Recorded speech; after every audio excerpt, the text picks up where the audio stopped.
नमस्कार, आर्या न्यूज देख रहे हैं आप। मैं हूं आपके साथ पल्लवी सिंह।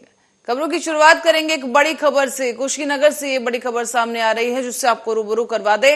कुशीनगर में ट्रेन के स्लीपर कोच के गलियारे में नमाज पढ़ी गई है। बता दें आपको, ये ट्रेन खड़ी हुई थी और इसी ट्रेन में जो यात्री रहे हैं उन्होंने नमाज पढ़ी है। ट्रेन में नमाज पढ़ने का एक वीडियो भी तेजी के साथ वायरल हो रहा है। खड्डा रेलवे स्टेशन की एक घटना है जहां पर खड़ी ट्रेन में नमाज पढ़ी गई है।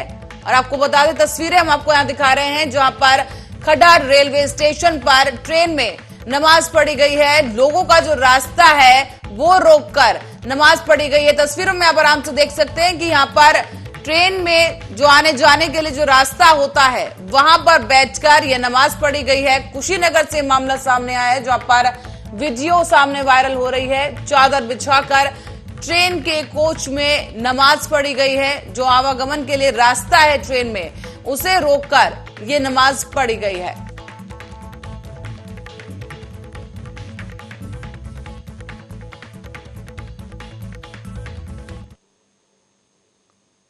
और अब खबर अयोध्या से है जहां भव्य और दिव्य 3 दिवसीय दीपोत्सव के प्रथम दिन आज राम की पौड़ी पर 17 लाख दिए बिछाने का काम अंतिम दौर में पहुंच चुका है और मामूली मात्रा में बचे दिए कल तक बिछा दिए जाएंगे। प्रधानमंत्री नरेंद्र मोदी समेत अन्य प्रमुख अतिथियों के लिए निर्मित मंच के ठीक सामने राम मंदिर के मॉडल को बनाया गया है जिस पर दियों को बिछाया जाएगा और जब दीप जगमग होंगे तब राम मंदिर का मॉडल जगमगाहट के बीच अलौकिक और प्रभावशील रूप से धारण कर आकर्षण का केंद्र बन जाएगा। बता दें आपको कि दिए बिछाने के काम में डॉक्टर राम मनोहर लोहिया, अवध विश्वविद्यालय समेत अन्य सामाजिक संगठनों के 22,000 वॉलंटियर्स अपनी सेवाएं दे रहे हैं। इसमें अधिकांश अध्ययनरत छात्र छात्राएं हैं जिनका ये कहना है कि वैसे तो हम लोगों का दिए बिछाने का ये 6ठा साल है, लेकिन इस साल प्रधानमंत्री नरेंद्र मोदी के दीपोत्सव में शामिल होने के कारण हम लोग अतिशय उत्साहित हैं और समर्पण भाव से राम की पौड़ी पर दीपों को सजाया जा रहा है। प्रधानमंत्री नरेंद्र मोदी के अयोध्या आगमन को सच्चे रूप में समर्पित हो सके, यही नहीं बल्कि राम की पौड़ी का आकर्षण जब दीप प्रज्वलित हो तो देश के साथ संपूर्ण विश्व के लिए एक आकर्षण का आधार बन जाए।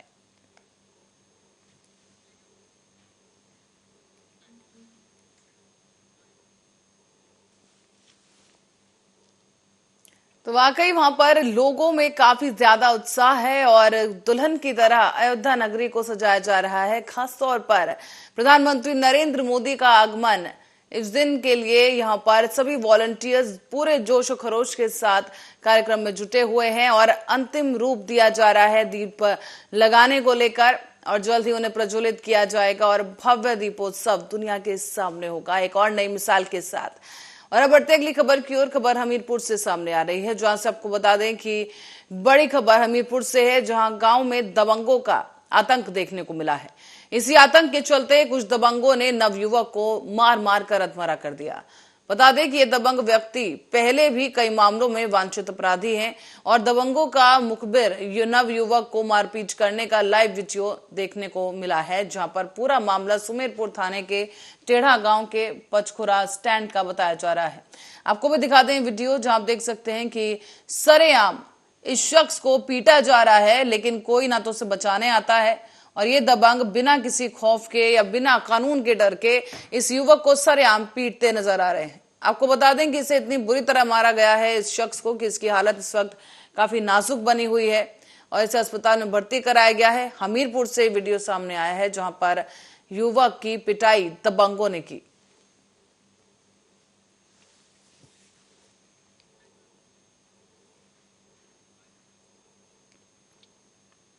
और इस वक्त एक बड़ी खबर की ओर रुख करेंगे। देहरादून से खबर सामने आई है जहां उत्तराखंड वासियों के लिए एक बड़ी खबर देहरादून से। उत्तराखंड में अब बेरोजगारों के लिए ये अच्छी खबर होने जा रही है जहां आपको बता दें कि उत्तराखंड लोक सेवा आयोग अब सीधी भर्ती करेगा। बड़ी खबर इस वक्त की आपको बता रहे हैं। उत्तराखंड के बेरोजगारों के लिए बड़ी खबर। उत्तराखंड वन विभाग के तहत सीधी भर्ती अब की जाएगी। बेरोजगारों के लिए ये अच्छी खबर जहां उत्तराखंड लोक सेवा आयोग सीधी भर्ती करेगा और वन आरक्षी परीक्षा के लिए सीधी भर्ती की जाएगी। बताया जा रहा है कि भर्ती के लिए ऑनलाइन आवेदन आमंत्रित किए गए हैं और इन ऑनलाइन जो आवेदन है उनके बारे में जानकारी है कि ऑनलाइन आवेदन की जो अंतिम तारीख है वो 11 नवंबर रखी गई है, यानी 11 नवंबर से पहले ऑनलाइन इस प्रक्रिया को पूरा कर लेना है। भर्ती विज्ञप्ति के अनुसार 854 पद है और आपको बता दें कि अनुसूचित जाति के 164 और अनुसूचित जनजाति के 37 पद मौजूद हैं जिन पर भर्ती होनी है और अन्य पिछड़ा वर्ग के 126 पद हैं। अनारक्षित 473 पद हैं और साथ ही आर्थिक रूप से कमजोर वर्ग के करीब 94 पद होंगे। बड़ी खबर इस वक्त की उत्तराखंड से आपको बता दें, जहां पर अब सीधी भर्ती की जा सकेगी।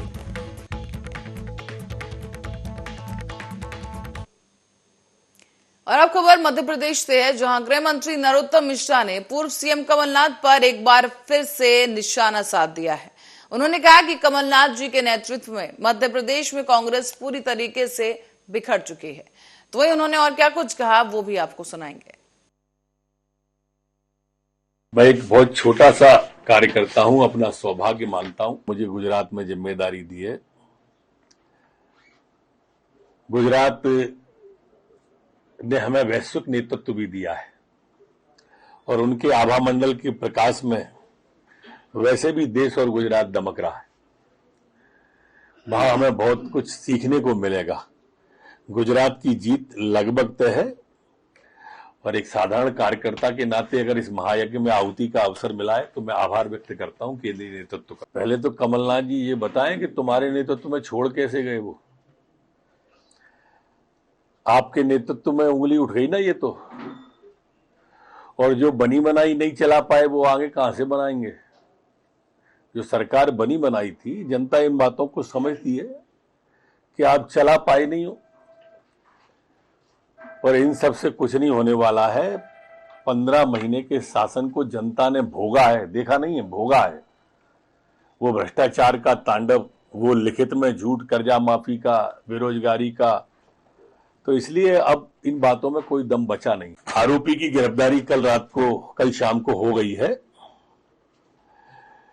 जो आरोपी हैं उनकी डिवाइस, मोबाइल, ये सब जब्त कर लिए जिनसे वो मैसेज करते थे।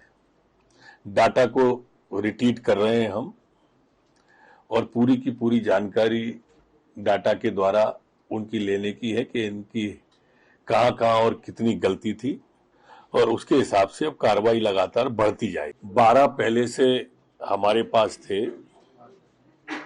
प्रोडक्शन वारंट के तहत नासिर नदवी को औरंगाबाद से लेकर आए हैं।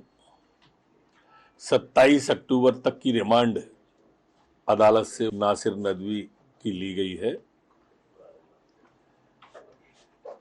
पीएफआई के ये महाराष्ट्र शाखा के अध्यक्ष थे।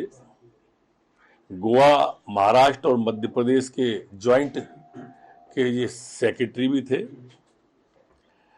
ये पीएफआई के सदस्यों की ट्रेनिंग भी कराते थे। लोगों को अलग अलग लोगों से मिलवाकर ब्रेन वॉश करके उकसाते थे असंदिग्ध गतिविधियों के लिए।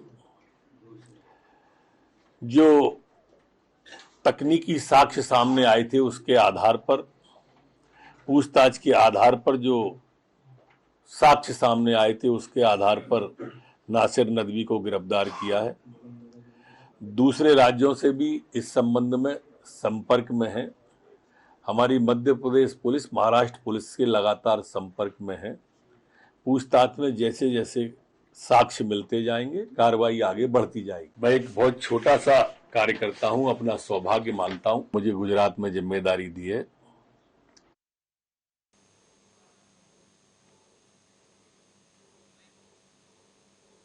अब ब्रेक के बाद एक बार फिर आपका स्वागत है बुलेटिन में। अब बुलेटिन में अब आगे बढ़ेंगे, रुक करेंगे अगली खबर की ओर। इस दीपावली अगर अपनों का मुंह मीठा कराने के लिए आप मिठाई खरीदने जा रहे हैं तो पहले इस खबर को जरूर देख लीजिए। आपको बता दें कि ये खबर रायबरेली से है, जहां चंद पैसों के लिए मुनाफाखोर आपकी सेहत बिगाड़ने पर आमादा है। ये खुलासा हुआ है जिलाधिकारी मला श्रीवास्तव के निर्देश पर खोया मंडी और मिठाई की दुकानों पर चली छापेमारी के दौरान। यहां सिटी मजिस्ट्रेट पल्लवी मिश्रा की अगुवाई में हुई छापेमारी के दौरान कहीं कीड़ा युक्त खोया मिला है तो कहीं मक्खी मच्छर भिनभिनाती हुई मिठाइयां। इतना ही नहीं बल्कि एक दुकान पर 30 किलो नकली खोया भी बरामद किया गया है। के त्यौहार के दृष्टिगत अलग अलग स्थानों पे जैसे खोया मंडी, रायबरेली, कोतवाली के बगल में कुछ मिष्ठान की दुकानें, मनसा देवी मंदिर के आसपास मिष्ठान की दुकानों पर हम लोग गए थे और वहाँ पे सैंपलिंग कराई गई है तथा जो खराब पदार्थ प्राइमा फेसी दिखे हैं उनको नष्ट भी कराया गया है। मिठाइयाँ जो बनाई जा रही हैं वो स्थान पर जो उसका रेजिड्यू निकलता है उसकी प्रॉपर निकासी की व्यवस्था नहीं दिखाई दी, तो ऐसे में इनको ये नोटिस जारी किया जा रहा है कि इसको सही करा करके वो अवगत कराएं, नहीं तो इनका लाइसेंस निलंबित किया जाएगा। इसके अतिरिक्त जो सामग्री बनी है उसमें कहीं कुछ कीड़े वगैरह रेंगते हुए दिखाए गए, कुछ मच्छर थे, तो उनको हम लोग तत्काल ही महाराष्ट्र के स्वास्थ्य विभाग में साल 2018 के बाद से कोई नई नियुक्ति नहीं हुई है, लेकिन अब सरकार ने रोजगार के लिए एक बड़ा कदम उठाया है और स्वास्थ्य मंत्री गिरीश महाजन ने स्वास्थ्य विभाग में 10,127 नई भर्तियां कराने की घोषणा कर दी है। इन पदों पर अगले साल मार्च के अंत तक सभी की नियुक्ति की जाएगी। आरोग्य विभाग खरं तर मागच्या 2.5 वर्षात आरोग्य विभागाच्या भरती संदर्भात अनेकदा गोंधळ पाहायला मिळाला, बऱ्याच गोष्टी झाल्या होत्या। आज तुम्ही परत एकदा भरतीच्या संदर्भात काही घोषणा करताय, काय नेमकी माहिती आहे? 18 मार्च 2018 मध्ये जिल्हा परिषद अंतर्गत आरोग्य विभागाच्या जागा जवळपास 13,000 जागांची भरती त्यावेळेला निघालेली होती। त्यामध्ये 11 लाख 11.5 लाख विद्यार्थ्यांनी आपले अर्ज त्या ठिकाणी दाखल केलेले होते, परंतु 3-3.5 वर्ष मधल्या काळामध्ये कोरोनाचा काळ होता, काही एसीबीसीच्या अडचणी होत्या, रिझर्वेशनच्या, आणि काही महापोर्टल त्यावेळेला रद्द झालं आणि त्यामुळे मधल्या काळामध्ये या भरतींकडे कोणी बघितलं नाही, दुर्लक्ष झालं असं म्हणावं लागेल। परंतु आज आम्ही या ठिकाणी निर्णय केलेला आहे की जवळपास 10,127 जागा या ठिकाणी आम्ही आरोग्य विभागाशी संबंधित आहेत त्या ठिकाणी भरतो आहोत। या संदर्भातलं जे वेळापत्रक आहे ते आम्ही आज या ठिकाणी निश्चित केलेलं आहे।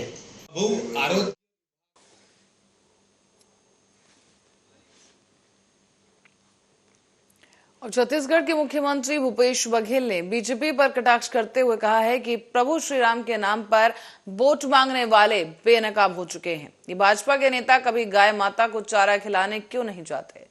उन्होंने क्या कुछ कहा वो भी आप सुनिए। छत्तीसगढ़ में इन लोगों को 15 साल मौका मिला था,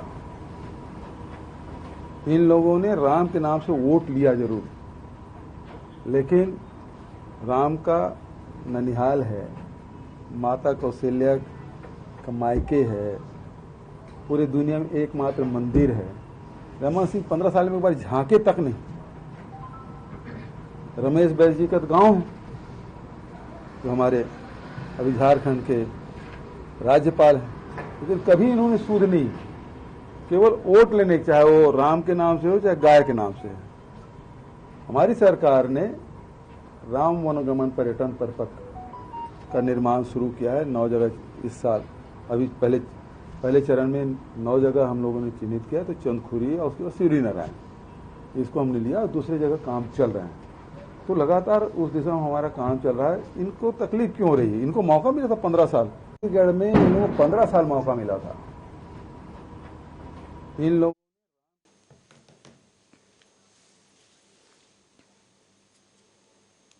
और प्रयागराज के फाफामऊ से रायबरेली तक रेलवे लाइन का दोहरीकरण किया जाने वाला है। बताया जा रहा है कि सांसद और राष्ट्रीय मंत्री भाजपा विनोद सोनकर ने प्रेस वार्ता के दौरान ये घोषणा की है कि मेरे प्रस्ताव पर केंद्र सरकार द्वारा डीपी बनवाने का कार्य प्रारंभ हो चुका है। रेलवे लाइन दोहरीकरण से क्षेत्र के लोगों को अधिक लाभ मिलेगा और कुंडा क्षेत्र में 3 रेलवे फाटक पर जल्द ही ओवरब्रिज बनाने का कार्य भी शुरू हो जाएगा। इससे आम यात्रियों को जाम से मुक्ति मिलेगी और कौशाम्बी लोकसभा के कुंडा और बाबागंज विधानसभा में विकास कार्य साल 2014 से लगातार जारी हैं।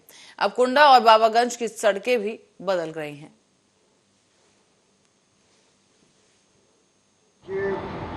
2014 के बाद से कुंडा और बाबागंज विधानसभा में चाहे रोडों की बात किया जाए, चाहे केंद्र और प्रदेश की योजनाओं को जमीन तक पहुंचाने की बात किया जाए, चाहे रेलवे के क्षेत्र में जो काम किया गया उसकी बात किया जाए, या ओवरब्रिज की बात किया जाए, या जो नई सौगात मिली है केंद्र सरकार की तरफ से माननीय मंत्री जी की तरफ से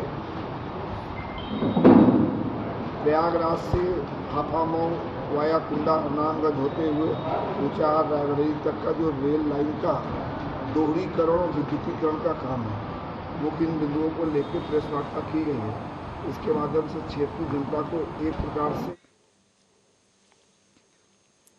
और मध्य प्रदेश के रीवा से खबर सामने आई है, जहां नेशनल हाईवे 30 पर भीषण सड़क हादसा हो गया है।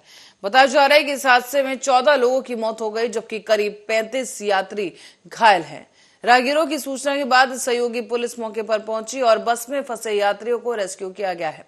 गंभीर घायलों को एम्बुलेंस के माध्यम से त्योथर सिविल अस्पताल में भर्ती कराया गया, साथ ही कुछ और घायलों को दूसरे अस्पताल में भर्ती कराया गया है। इस हादसे की तस्वीरें हम आपको दिखा रहे हैं कि यहाँ पर भगदड़ मच गई और लोगों की सहायता से, जो राहगीर वहां पर मौजूद थे, उनकी सहायता से सभी घायलों को मौके पर पहुंचाया गया है अस्पताल। और साथ ही रीवा कलेक्टर के मुताबिक शुक्रवार की देर रात का ये मामला है, जब पहाड़ से घाट में यह हादसा हुआ।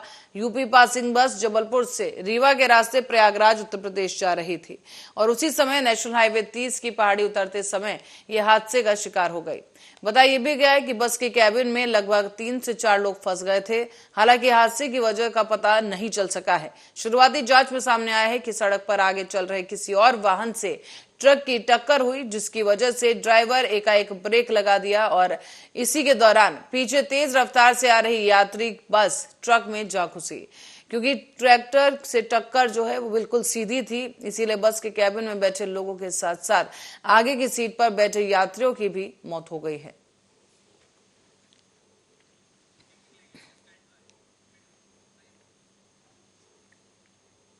और एक बड़ी खबर इस वक्त दिल्ली से सामने आ रही है, जिसे आपको रूबरू करवा दे कि दिल्ली से इस वक्त की बड़ी खबर और अहम जानकारी जो आपको बता दे कि दीपावली से पहले ही दिल्ली की हवा खराब हो चली है। बताया जा रहा है कि दीपावली से पहले हवा में प्रदूषण का स्तर बढ़ गया है। दिल्ली से ये खबर आपको बता रहे हैं, जहां पर बढ़ते प्रदूषण का स्तर अब सामने आए हैं और दिल्ली में खराब श्रेणी में पहुंचा है। एयर क्वालिटी इंडेक्स यानी AQI दिल्ली का इस वक्त खराब श्रेणी में। दिल्ली में ओवरऑल AQI 262 दर्ज किया गया है। साथ ही साथ आनंद विहार में जो AQI है वो 399 और मुंडका में 331 दर्ज किया गया। साथ ही साथ वजीरपुर में ये एयर क्वालिटी इंडेक्स 326 है और द्वारका में 326 ये AQI दर्ज किया गया है। बड़ी खबर इस वक्त की आपको बता दें कि दिल्ली में दीपावली से पहले ही जो हवा की गुणवत्ता है यानी एयर क्वालिटी इंडेक्स है, उसमें प्रदूषण का स्तर काफी ज्यादा बढ़ा हुआ नजर आया है। साथ ही आपको बता दें, इसी क्रम में दिल्ली में खराब श्रेणी में पहुंचा AQI और आनंद विहार में AQI सबसे ज्यादा खराब श्रेणी में है। बता दें आपको, ओवरऑल AQI की अगर बात करें तो 262 AQI दर्ज किया गया है पूरी दिल्ली में। और इसी क्रम में आनंद विहार में AQI 399 दर्ज किया गया, जबकि मुंडका में 331 एयर क्वालिटी इंडेक्स दर्ज किया गया है। इसी क्रम में वजीरपुर में 326 और द्वारका में भी 326 AQI दर्ज किया गया।